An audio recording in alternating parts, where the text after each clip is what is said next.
Hello friends, welcome to GK study. तो आज ही हम वीडियो में बात करने वाले हैं जो आपका भी क्लर्क का एग्जाम हुआ था 30 तारीख को, 627 कोड का क्लर्क का। तो उसकी जीके सेक्शन जो हिमाचल जीके आई थी उसके सेक्शन की हम एनालिसिस करेंगे। तो सबसे पहले मैं आपको बता देता हूं, जो वीडियो होगी ये लंबी होगी थोड़ी और इसमें हम बहुत सी बातें भी करेंगे। तो जिनको पता है कौन कौन से क्वेश्चन आए थे, किस तरह से वो स्ट्रेटेजी अपनी बना रहे हैं, किस तरह से तैयारी कर रहे हैं, तो इस वीडियो को आप लोगों को कोई देखने की जरूरत नहीं है। जो स्पेशली जिनको पता है अच्छे से अपना टाइम मत वेस्ट कीजिएगा। बट जिनको पता नहीं है, जिन्होंने एग्जाम नहीं दिया था या फिर वो चाहते हैं कि जिन्होंने पहला एग्जाम दिया था और अगला उनका अच्छा हो, किस तरह के क्वेश्चन आए थे, किस तरह से आपको चेंजेस करने चाहिए अपनी पढ़ाई को लेकर, कौन कौन सी बुक्स से आए थे, ठीक है, कहां से क्वेश्चन पूछे गए थे, वो सब हम यहाँ पर बात करेंगे। अगर आप अच्छे से तैयारी कर रहे हो तो वही सही, या आपको क्या चेंजेस करने की जरूरत है वो भी मैं आपको यहाँ पर आज बताने वाला हूं। तो वीडियो को शुरू से लेकर लास्ट तक जरूर देखिएगा। तो चलिए वीडियो को शुरू करते हैं। देखिए, सबसे पहले सभी का एग्जाम आई होप अच्छा होगा जिसने भी 627 कोड का एग्जाम दिया है। और अगर नहीं हुआ है तो उसको भूल जाइए। अगर आपका अच्छा हुआ भी है, नहीं भी हुआ है, दोनों कंडीशन में उस एग्जाम को भूल जाइए। अगर आपने फिलअप किया है सेक्रेटरीट का एग्जाम तो आप उसके ऊपर आप कंसंट्रेट कीजिए। आपको पता होगा कि जो सेक्रेटरीट के एग्जाम की डेट है वो थोड़ी बढ़ गई है, तो आपके पास लगभग 30 दिन है। 30 दिन मैं इसलिए बोल रहा हूं, आप पहले भी तैयारी कर चुके हो, आपको 30 दिन या 25 डेज बोल लीजिए, 30 डेज बोल लीजिए, आपको एक्स्ट्रा मिले हैं जिसमें आप और अच्छे से अपनी तैयारी कर सकते हो। या फिर ये कहें कि आपके अंदर जो कमियां हैं आपको पता लग गई होगी 627 कोड जो भी एग्जाम हुआ था उसको देकर, या फिर जिन्होंने नहीं दिया है उनको क्वेश्चन अभी जो मैं बताऊंगा यहां पर उनको देखकर पता लग जाएगा कि आपके अंदर क्या कमियां हैं, तो उनको इंप्रूव करके जो है इन डेज में आप अच्छे से तैयारी कर सकते हो। ठीक है, तो देखिए, सबसे पहले अगर हिमाचल जीके की आज ही हम बात करेंगे। अगर आपको वीडियो पसंद आई तो लाइक कीजिएगा ताकि और भी सेक्शन की हम एनालिसिस लेके आए। एचपी जीके की यहां पर बात करेंगे तो टोटल क्वेश्चन जो पूछे गए थे वो 25 पूछे गए थे। ठीक है, एक क्वेश्चन जो था वो हाफ मार्क्स का था, तो उस हिसाब से अंदाजा लगा लीजिए कि कितने मार्क्स के आपके जो है वो क्वेश्चन पूछे गए थे। 25 क्वेश्चन टोटल थे, जिनमें हिस्ट्री की अगर बात करें तो 8 क्वेश्चन थे और ज्योग्राफी प्लस अनदर। ठीक है, अदर ज्योग्राफी के साथ अदर भी, क्योंकि हर क्वेश्चन ज्योग्राफी के अंडर नहीं आता है, तो उसके साथ अदर्स भी मैंने इकट्ठे ही जोड़ दिए। तो वो जो क्वेश्चन थे वो थे 17 यानी कि 17। अब प्लस माइनस 1 हो सकता है, या फिर आप ये कह लीजिए कि यहां पर 9 हो सकते हैं, यहां पर 16 हो सकते हैं। ठीक है, क्योंकि कौन सा क्वेश्चन किस कैटेगरी में गिरता है वो आप लोग अच्छे से आप खुद ही समझ सकते हो। बट जो अप्रॉक्स क्वेश्चन थे वो हिस्ट्री के 8 थे और ज्योग्राफी के जो थे वो 70 थे। ठीक है, अब कौन कौन से क्वेश्चन थे, किस तरह के थे, वो मैं साथ साथ आपको क्वेश्चन जैसे ही बताता रहूंगा, उस हिसाब से हम डिस्कस करेंगे कहां से ये क्वेश्चन आया था। ठीक है, और किस तरह की मैं आपको लास्ट में बताऊंगा कि तैयारी आपको कैसे क्या क्या चेंजेस अपनी पढ़ाई में करने हैं। तो चलिए हम पहले क्वेश्चन की तरफ बढ़ते हैं।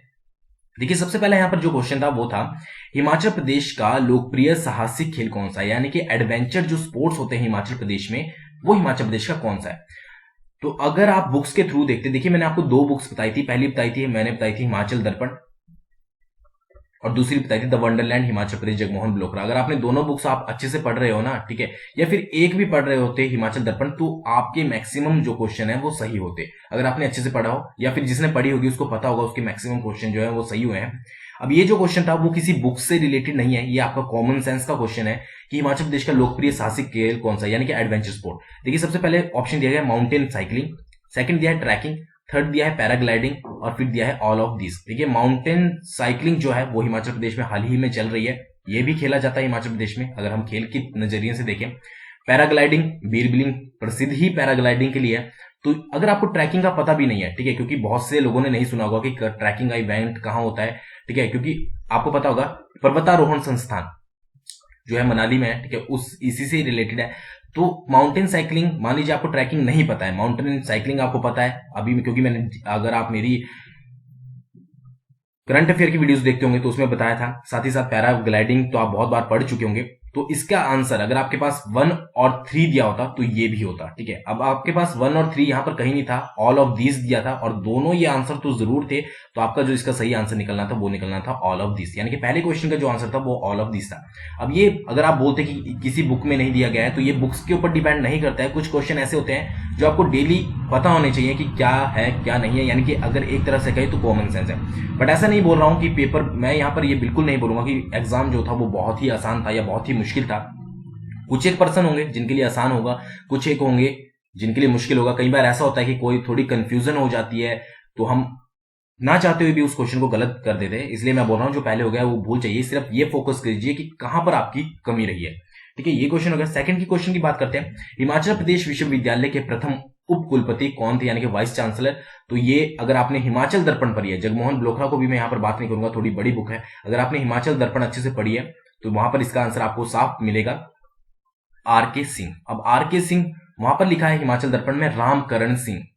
ठीक है, एक लास्ट में एक पेज है, लास्ट से थोड़ी पहले लास्ट पे जो चैप्टर दिया गया है उसमें दिया गया है हिमाचल प्रदेश के प्रथम, जो भी हिमाचल प्रदेश में प्रथम रहे हैं उनका एक पूरा डाटा दिया गया है। तो वहां पर दिया गया है रामकरण सिंह। ठीक है, तो आर के सिंह का मतलब रामकरण सिंह ही है। अगर आप इसमें कंफ्यूजन नहीं हुए होंगे तो आपने सही किया होगा।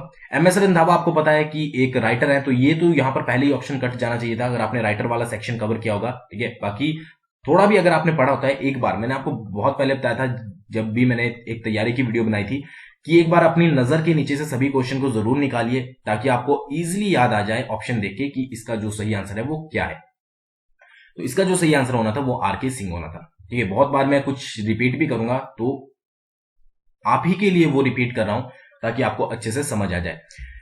नेक्स्ट जो क्वेश्चन था, हिमाचल प्रदेश के निम्न में से किस जिले में कोई शहरी आबादी नहीं है। ठीक है, ये भी जो क्वेश्चन डायरेक्टली आया था वो हिमाचल दर्पण के जो विविध चैप्टर है, एक विविध करके चैप्टर है लास्ट के थोड़ा पहले, उसमें से क्वेश्चन आया था। अगर वहां पर आप देखोगे तो वहां पर एक चार्ट दिया गया है, मैं यहां पर पिक ऐड करना भूल गया, नहीं तो मैं दिखाता आपको।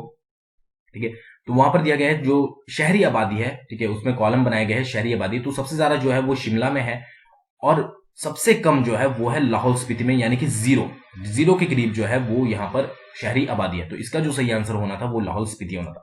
इसलिए मैंने आपको बुक रेकमेंड करी थी सबसे पहले हिमाचल दर्पण। ज्यादा बड़ी नहीं है, सिर्फ आपको पढ़ना है अच्छे से, क्योंकि देखिए कोई भी क्वेश्चन बिना पढ़े आपको नहीं आएगा। एक बार तो आपको होना ही चाहिए, 2-3 बार अगर आपका रिवीजन हो जाता है तो बहुत अच्छी बात है, बट आपको पढ़ना जरूर पड़ेगा। नेक्स्ट क्वेश्चन की बात करते हैं।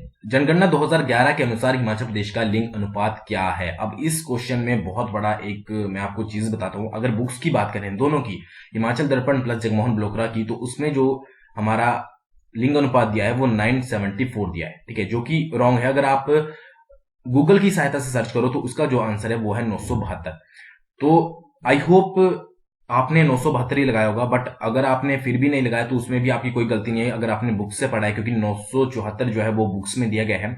इसलिए मैं आपको सजेस्ट करूंगा कि जो भी आंकड़े वगैरह होते हैं 2011 की जनगणना होती है, ये आप एक बार नेट के थ्रू चेक कर लें तो बहुत अच्छा रहेगा। क्योंकि मैंने भी एक बार करवाया था, आई थिंक मैंने भी बुक्स के थ्रू करवाया था, तो उस समय गलत हो गया था। तो ये आप जरूर से गूगल कर लें, जो भी आप या डाटा वगैरह कलेक्ट करते हो। ठीक है, तो उसको एक बार ऑनलाइन जरूर सर्च कर लें कि लेटेस्ट जो है वो क्या चला हुआ है। तो इसका जो सही आंसर था वो 972 था। नेक्स्ट क्वेश्चन की बात करते हैं। निम्नलिखित में से किस अनुसूचित जनजातीय समुदाय की जनसंख्या प्रदेश में सर्वोच्च है। ठीक है, तो इसका जो आंसर होना था वो आपका गद्दी होना था। और ये आपको बुक्स में अगर आप बिल्कुल डिटेल में पढ़ते हो तो ही ये क्वेश्चन मिलना था। वैसे अगर पता है आपको कि चंबा जो है वो चंबा बहुत सी जो जनजाति प्रमुख रूप से पाई जाती है वो गद्दी ही पाई जाती है, आपने बहुत जगह पढ़ा होता। तो इसका अगर आप थोड़ा गैस लगा के भी क्वेश्चन का आंसर देते तो इसका जो आंसर होना था वो गद्दी होना था। आई होप आपने बहुत से ने इन आंसर को टिक किया होगा, नहीं भी किया है तो इसमें आपकी गलती कोई नहीं है। नेक्स्ट है, शिमला नगर पालिका कमेटी भंग कर दी गई थी, यानी कि कब जो शिमला नगर पालिका कमेटी है उसको डिसॉल्व किया गया था। तो ये बुक्स में दिया नहीं गया है, हिमाचल दर्पण में तो नहीं दिया गया है। और अगर जगमोहन ब्लोखरा की बात करें तो उसमें भी मैंने पढ़ा है, बिल्कुल डिटेल में नहीं पढ़ा, बट वहां पर भी मुझे ये देखने को नहीं मिला। बट इसका आंसर आई थिंक 972 हो सकता है, बिल्कुल श्योर नहीं कहूंगा मैं। अगर आपको पता है तो आप कमेंट कर सकते हो नीचे अगर आपको एग्जैक्टली पता है, बट मेरे हिसाब से इसका आंसर 972 होना चाहिए। ठीक है, बाकी आंसर की जब भी आएगी आपको पता लग जाएगा। कुछ क्वेश्चन हो सकते हैं इस टाइप के भी, कुछ क्वेश्चन है। ठीक है, शिमला नगर पालिका ये पहला क्वेश्चन था जो आई थिंक मैक्सिमम को पता होगा, शायद मुझे नहीं पता बट आपको पता होगा। बट मेरे जैसे भी आई थिंक बहुत होंगे कि जिनको नहीं पता होगा इस क्वेश्चन का आंसर एग्जैक्टली क्या था। बट क्या पता आपने गैस करके सही लगाया हो तो आपका सही निकल जाए। नेक्स्ट है, हिमाचल प्रदेश में से निम्नलिखित किस जिले में विधानसभा क्षेत्रों की संख्या सबसे ज्यादा है। डायरेक्टली क्वेश्चन हिमाचल दर्पण से, कहीं पर भी आपको ढूंढने की जरूरत नहीं है, डायरेक्टली मिल रहा था। वहां पर भी एक चार्ट दिया गया है और बताया गया है कि कहां पर विधानसभा क्षेत्र सबसे ज्यादा है। सबसे पहले पर जो दिया गया है वो दिया गया है कांगड़ा। कांगड़ा में जो है सबसे ज्यादा विधानसभा क्षेत्र है। उसके बाद जो स्थान आता है वो आता है मंडी का। तो अगर आपने रीड की होगी हिमाचल दर्पण को, इसलिए मैंने आपको बुक जो है वो अच्छे से पहले टाल मटोल कर फिर बताई थी कि आप उस बुक को पढ़ें। और ऐसा नहीं है कि आपको बिल्कुल डीप किसी चीज को सर्च करके पढ़ने की जरूरत थी। एक दो क्वेश्चन है जो आपको थोड़े कंफ्यूजिंग लगेंगे, बाकी जो क्वेश्चन थे वो डायरेक्टली पूछे गए थे अगर आपने पढ़ा होगा। तो इसका जो सही आंसर था वो था कांगड़ा। नेक्स्ट है फुलेश त्योहार। तो आई होप ये सभी को पता होगा फुलेश त्योहार किस घाटी में मनाया जाता है। तो वो मनाया जाता है हमारा किन्नौर घाटी में। मैंने अपनी वीडियोस में भी बताया है, ठीक है, बहुत बार। अगर आप मेरी कंटिन्यू वीडियोस देखते हो तो इसका जो सही आंसर है वो है किन्नौर। और इसलिए मैं बोलता हूं आप सभी को कि जरूरी नहीं है कि अगर आप क्लर्क की तैयारी कर रहे हो और मैंने कोई वीडियो डाली जिस पर लिखा है क्लर्क, तो आप उसी को ही देखोगे। अगर आप कोई और वीडियो भी मैं डालता हूं तो उसको भी देखिए। मेरा यहाँ पर कोई पर्सनली फायदा नहीं है, आप ही का ही है, क्योंकि जरूरी नहीं है कि उसी से क्वेश्चन आए। हो सकता है मैंने किसी और वीडियो में उसको पढ़ाया हो, तो आपके ही काम आएगा अगर आप देखते हो। नेक्स्ट है सुप्रसिद्ध बाबा बालकनाथ का मंदिर कहां पर स्थित है। डायरेक्टली क्वेश्चन आया था, जो भी मंदिर वाले सेक्शन अगर आपने पढ़े होंगे। इसका सही आंसर है हमीरपुर। बट इसमें बहुत सी कंफ्यूज भी हुए थे बहुत से कैंडिडेट की हमीरपुर एक होता है बाबा बड़भाग सिंह, तो बाबा से कंफ्यूज हो गए थे ऊना। कईयों ने जो टिक किया था वो ऊना आंसर टिक किया होगा आप में से, ठीक है। अगर आपका सही है तो बहुत अच्छी बात है, बट आई थिंक कुछ लोग जो है इसमें कंफ्यूज हुए होंगे, बट जिनका सही है तो वो ठीक है। नेक्स्ट है चमेरा बांध पावर स्टेशन हिमाचल प्रदेश के किस जिले में, तो वो है हमारी चंबा में। चमेरा, ये मैं अपनी वीडियोस में भी पढ़ा चुका हूं कि चमेरा बांध परियोजना कहां है। चमेरा 2 और 3 भी है, तो वो पड़ती है हमारी चंबा में। तो ये क्वेश्चन भी आपको ऐसा नहीं था कि बहुत बाहर से या कहीं और से पूछा गया था, डायरेक्टली आपके बुक्स में से ही पूछा गया था। नेक्स्ट है निम्नलिखित में से कौन सा औद्योगिक क्षेत्र सोलन जिले में नहीं है। अब ये क्वेश्चन बुक्स के अकॉर्डिंग नहीं था, ये आपको जनरल पता होना चाहिए कि कौन सा एरिया कहां पड़ता है। स्पेशली जो सोलन के है उनको तो पता ही होगा, उनका तो आंसर ये सही होगा। शिमला वालों का भी सही होगा, जो आसपास के एरियाज पड़ते हैं। बद्दी जो पड़ता है वो भी सोलन में पड़ता है, परमाणु भी सोलन में, और बरोटी वाला भी हमारा सोलन में। ये तीनों सोलन में पड़ते हैं। बचा कौन सा, राजा का बाग। तो इसका जो सही आंसर था वो राजा का बाग था। अगले क्वेश्चन की बात करते हैं, निम्न में से कौन सा वन्य जीव अभ्यारण्य सतलुज नदी के तट पर स्थित है। तो ये आई थिंक मैक्सिमम का गलत हुआ होगा, क्योंकि ये जो क्वेश्चन है वो है नहीं बुक्स में, ठीक है। मुझे तो मिला नहीं, बाकी आपने अगर आपने सही किया है तो उसका बहुत अच्छी बात है। बट इसका जो आंसर था वो है रूपी भाभा किन्नौर में पड़ता है। और मैक्सिमम का ये जो क्वेश्चन है थोड़ा इसमें कंफ्यूजन हुआ होगा, बट अगर आपने तब भी गैस लगा के तुक्के से सही किया है तो वो बहुत अच्छी बात है। बट नहीं किया है फिर भी ये क्वेश्चन जो है इसमें थोड़ा सा कंफ्यूजन है, जो बुक्स के थ्रू नहीं आया था, मतलब थोड़ा डीप में ज्यादा चला गया था। नेक्स्ट क्वेश्चन की बात करते हैं, हिमाचल प्रदेश के निम्न में से कौन से जिले में वनाच्छादित क्षेत्रफल का प्रतिशत निम्न है। यानी कि जो फॉरेस्ट कवर क्षेत्र होते हैं, जो फॉरेस्ट कवर के अंडर आते हैं, वो इनमें से मिनिमम किसका है। और ये जो क्वेश्चन है ना, अगर आपने ये सही नहीं किया है, ठीक है, तो मैं आपको क्या बोलूं, रीजन उसका क्या है। देखिए जो हिमाचल दर्पण है ना, उसका जो फर्स्ट चैप्टर है, मतलब ढंग से मुझे आने पर 6ठे पेज पर, यानी कि 6-7 पेज पर जो है इसका आंसर दिया गया है। अगर आपने ये सही नहीं किया है तो यानी कि आप हिमाचल दर्पण नहीं पढ़ रहे। 6-7वें पेज पर ये दिया गया है। इसका जो सही आंसर है वो है लाहौल स्पीति। लाहौल स्पीति दिया गया है, जिसमें जो परसेंटेज है, ठीक है, वो सबसे लोएस्ट है, ठीक है, किसके अंदर, वनाच्छादित क्षेत्रफल के अंदर। अगर आपको नहीं यकीन है तो आप बुक्स खोल के देख सकते हो, 6-7 पेज पर ही इसका आंसर होगा, ठीक है। तो आई होप ये सभी का ठीक हुआ होगा। नेक्स्ट क्वेश्चन की बात करते हैं, भांगड़ा नंगल बांध का निर्माण किस वर्ष हुआ था। डायरेक्टली क्वेश्चन है, ठीक है, 1963 में। मैं अपनी वीडियोस में भी पढ़ा चुका हूं, तो इसके बारे में मेरे को आपको बताने की जरूरत नहीं है कि आपको सही करना चाहिए था कि नहीं। नेक्स्ट है, पब्बर नदी के जल पोषण निम्नलिखित किस हिमनद से होता है। यानी कि कौन सा ग्लेशियर जो है जो पब्बर नदी को पानी देता है। अब ये क्वेश्चन जो था हिमाचल दर्पण में आपको नहीं मिलेगा, ठीक है। ये जो क्वेश्चन आपको मिलेगा वो मिलेगा जगमोहन बलोखरा की द वंडरलैंड हिमाचल प्रदेश। इसलिए मैंने आपको दोनों बुक्स बताई थी। उसमें जो ग्लेशियर वाला चैप्टर है उसमें साफ साफ दिया गया था। देखिए जो पब्बर नदी है वो कुप्पर चोटी से निकलती है, शिमला जुब्बल से, ठीक है। और शिमला में देखिए एक झील है, सिर्फ एक ही झील है चंद्रनाहन, और एक ही ग्लेशियर है चंद्रनाहन। तो जो चोटी वहां से, जो नदी वहां से निकलती है, उसको एक ही ग्लेशियर पानी देता है। वो कौन सा है, वो है चंद्रनाहन ग्लेशियर, ठीक है। बादल ग्लेशियर बादल नदी को पानी देता है, ठीक है। तो इसका जो सही आंसर था वो 4th था, और आई होप आपने सभी ने ठीक किया होगा। नेक्स्ट है, निम्नलिखित में से कौन सा दर्रा छाया की घाटी के लिए प्रसिद्ध है। अब ये क्वेश्चन जो था वो टोटली बुक्स से बाहर था, और आई होप, मतलब मैक्सिमम का गलत हुआ होगा, ठीक है। ऐसा मैं चाहता नहीं कि गलत हो, बट सही हो आपका, चाहे आपने तुक्का लगाया है, चाहे आपने गैस किया है, सही हो। बट मेरे ख्याल से, मुझे अभी इसका करेक्ट आंसर नहीं पता है। मेरे ख्याल से इसका जो आंसर था वो रोहतांग था, और आपने जो लगाया होगा वो कमेंट करके बताइएगा अगर आपको पता है। बाकी जैसे ही आंसर की आएगी वो उस हिसाब से देख लेंगे हम। बट ये बुक्स के थोड़ा बाहर था, तो एक दो क्वेश्चन जो थे वो बाहर से थे। बट अगर आपने बुक्स अच्छे से पढ़ी है, ठीक है, अगर आपने थोड़ा भी उनको रीड किया है, बिल्कुल डीपली मैं बात नहीं करूंगा, तो भी आपके 20 के करीब जो क्वेश्चन है वो सही हो जाते, वो आपको पता ही होगा। एक और चीज कीजिएगा, हाँ मैं बोलना भूल गया आपको, कि जितने 25 में से आपके कितने हिमाचल जीके में से सही है क्वेश्चन, उसको कमेंट करके जरूर बताइएगा, जिन्होंने भी 627 का एग्जाम दिया था। बाकी जिन्होंने नहीं दिया है वो भी बताइएगा कि आपके इनमें से कितने ठीक हुए हैं, यानी कि अगर आप वो एग्जाम देते तो आपके कितने इसमें से बनते। ठीक है, नेक्स्ट है, सुशर्मा परिवार की मूल गद्दी कहां पर स्थित थी। ठीक है, डायरेक्ट क्वेश्चन आया है, वहां पर साफ साफ लिखा है, जहां पे भी सुशर्मा के बारे में आपने पढ़ा होगा मुल्तान, कि सुशर्मा जो आए थे वो मुल्तान से आए थे, यानी कि उनकी जो पारिवारिक की मूल की गद्दी है वो मुल्तान में है। ठीक है, तो इसको आपको ज्यादा डिटेल से ये क्वेश्चन नहीं था, यानी कि आप इसको ये नहीं बोल सकते कि बिल्कुल डीप में से क्वेश्चन था, ये बिल्कुल आपके सामने जो भी आप रीडिंग करते हैं एक बार भी आपने पढ़ा होगा तो आपको पता होगा।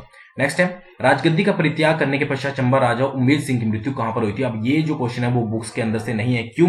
क्योंकि अगर आप जगमोहन बलोकरा भी देखोगे, चाहे हिमाचल दर्पण भी देखोगे, तो उसमें ये क्वेश्चन नहीं दिया गया था। ठीक है, और इसका मुझे जहां तक आंसर लगता है वो ज्वालामुखी है, बाकी आप बता दीजिएगा जो भी आपको लगता है, बट बुक्स में इसका आंसर नहीं दिया गया, तो ये क्वेश्चन चांसेस हैं थोड़ा बहुत गलत होने के बहुत से कैंडिडेट के। बाकी अगर आपका सही हुआ है तो वो बहुत अच्छी बात है, मुझे भी बता दीजिएगा कमेंट करके। नेक्स्ट क्वेश्चन है, गुरु गोविंद सिंह, ठीक है, गुरु गोविंद सिंह का प्रवास, ठीक है, जब कुल्लू में किया था तो वहां का राजा कौन था। ठीक है, जब गुरु गोविंद सिंह ने प्रवास किया तो कुल्लू का राजा कौन था, तो ये भी डायरेक्टली हिमाचल दर्पण से आपको मिल जाएगा, उसका आंसर है राज सिंह। ठीक है, जब एक ही लाइन, वहां पर 2 लाइनें लिखी है राज सिंह के बारे में, कि जब गुरु गोविंद सिंह जी जो है राज सिंह के टाइम में जो है वो कुल्लू आए थे। तो एक एक लाइनें जो मोस्ट इंपॉर्टेंट होती है वो तो आपको पढ़नी ही पड़ेंगी। नेक्स्ट है, रवीनगढ़ किले का निर्माण किसने करवाया था। डायरेक्टली क्वेश्चन आया हिमाचल दर्पण से, वो करवाया था वीर प्रकाश ने। वीर प्रकाश के सेक्शन में रवीनगढ़ को क्या किया गया है, हाईलाइट किया गया है। ठीक है, अगर आपने देखा होगा बोल्ड अक्षरों में लिखा गया है, तो आई होप अगर आपने पढ़ी होगी सिरमौर की हिस्ट्री तो आपका ध्यान वहां पर जरूर गया होगा और आपका ये क्वेश्चन सही हुआ होगा। नेक्स्ट है, लॉर्ड कैनिंग शिमला कब आए थे। ये भी हिमाचल की हिस्ट्री में आपको मिल जाएगा, 1860 में जो थे लॉर्ड कैनिंग शिमला आए थे। हिमाचल दर्पण से ही है क्वेश्चन, कहीं बाहर से नहीं आया है, आप ये नहीं बोल सकते कि हमने हिमाचल दर्पण पढ़ी, हमारे एक भी क्वेश्चन नहीं आया। ठीक है, नेक्स्ट है, शिमला की सिसिल होटल पहले जानी जाती थी। अब ये क्वेश्चन बुक्स से नहीं है। ठीक है, और ये इसका जो आंसर है वो है ओबरॉय होटल, और ओबरॉय को अब बोला जाता है ओबरॉय सिसिल होटल। तो अगर आपको पता होगा तो आपका सही होगा, बाकी मैं ये नहीं बोल सकता कि आपको सही करना चाहिए था, क्योंकि मैक्सिमम को ये नहीं पता होगा। शिमला वालों को जरूर पता होगा, अगर आप शिमला से हो तो आपका ये आंसर सही होना चाहिए। नेक्स्ट है, 84 क्षेत्र हिमाचल प्रदेश के किस जिले में आता है। ये हम अपनी वीडियोस में भी डिस्कस करते हैं। 84 मंदिरों का समूह कहां पर है, भरमौर चंबा में। ठीक है, तो 84 क्षेत्र जो आता है वो चंबा में आता है। अगले क्वेश्चन की बात करें, बौद्ध क्षेत्रों में लामा नृत्य कहलाता है। तो ये जो क्वेश्चन था वो मैं भूल गया, बट ये प्रीवियस ईयर के किसी क्वेश्चन पेपर से पूछा गया है। इसका जो आंसर है वो है छूम, और छाम भी बोलते हैं उसको, जो है बौद्धों का लामा नृत्य कहलाता है। ठीक है, तो आई होप आपको वीडियो पसंद आई होगी। ठीक है, उससे पहले देखिए 2 चीज मैं बता देता हूं आपको, बैक कर लेता हूं एक बार वीडियो दोबारा से, कि आपको चेंजेस क्या करने हैं अपनी स्टडी को लेकर। देखिए हिस्ट्री की अगर बात करें तो आप सबसे पहले मुझे ये बताइएगा कि कमेंट करके कि आपके कितने 25 में से सही रहे।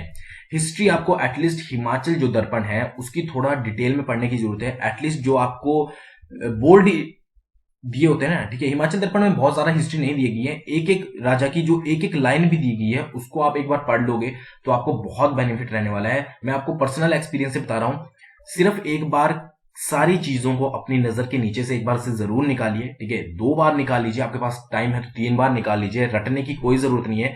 आपके पास जैसे ही ऑप्शन आएगा आपको जरूर याद आ जाएगा। ठीक है, थोड़ा आपको डिटेल में पढ़ने की जरूरत है, बाकी कुछ भी यहाँ पर डिटेल में नहीं पूछा गया है। जो क्वेश्चन बाहर से हैं वो बाहर से हैं, उनको आपको बुक्स जितनी मर्जी पढ़ लीजिए, वो आपको नहीं समझ आने वाले हैं।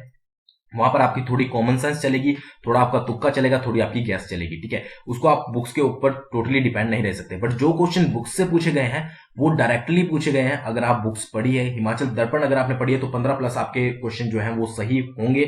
ठीक है, साथ ही साथ अगर थोड़ा बहुत अगर आप जगमोहन बलोकरा को फॉलो कर रहे हो तो आपके मैक्सिमम क्वेश्चन सही होंगे। तो थोड़ा डीपली पढ़ना शुरू कीजिए, एटलीस्ट हिस्ट्री को। ऐसा भी नहीं बोल रहा हूं मैं आप पूरा डीप पढ़ लीजिए, एटलीस्ट हिमाचल प्रदेश जो है, सॉरी हिमाचल दर्पण जो है उससे ढंग से पढ़ लीजिए। ठीक है, क्लर्क के लिए जो आपका आने वाला सेक्रेटरीट का एग्जाम है उसके लिए जो भी वहां पर बोल्ड इटैलिक बोल्ड किया गया है। ठीक है, या फिर आपने कौन पहले आया था, कौन बाद में आया था, किस राजा के समय में कौन कौन सी महत्वपूर्ण घटना हुई है वो कर लीजिए। सिंपल सा आपको मैं एक तरीका बताता हूं, अभी दिन बहुत है, आप मान लीजिए चंबा की हिस्ट्री पढ़ रहे हो। ठीक है, चंबा की हिस्ट्री पढ़ रहे हो, आपके पास कोई रजिस्टर आप लगा लीजिए, उसमें एक राजा, जो भी राजा था, जो भी आपको लगता है इंपॉर्टेंट, और उसके शासन काल में कौन कौन सी इंपॉर्टेंट घटनाएं घटी हैं, ठीक है, तो उस हिसाब से आप वो अपना बना लीजिए, ठीक है, और इंपॉर्टेंट रखिए, फालतू पॉइंट कोई भी ना लिखिए। अगर आपसे नहीं होता है तो आप मुझे बताइए कमेंट करके, मैं आपके लिए लेके आऊंगा कि जो चंबा के हैं उनके राजाओं के महत्वपूर्ण घटनाएं कौन कौन सी थी, वो मैं आपको बता दूंगा। आप भी ये काम भी आप छोड़ दीजिए, आप अगर नहीं बना सकते तो मुझे बताइए, बट कमेंट करके आपको बताना पड़ेगा। अगर आप सपोर्ट करते हो तो मैं चंबा के जैसे राजा हैं उनके महत्वपूर्ण घटनाएं उनके काल में कौन कौन सी थी उसके ऊपर एक वीडियो लेके आ जाऊंगा, सभी के बारे में लेके आएंगे हम 30 तारीख, मतलब जो भी आपका 4 नवंबर से पहले, तो उस हिसाब से। और थोड़ा आपको डिटेल में पढ़ने की जरूरत है, बाकी ऊपर से सारे क्वेश्चन आपको पढ़ने देख, आपको मैंने बता दिया किस तरह का एग्जाम पेपर आया था और कहां से क्वेश्चन पूछे गए थे। तो आई होप आपको वीडियो पसंद आई होगी, ठीक है।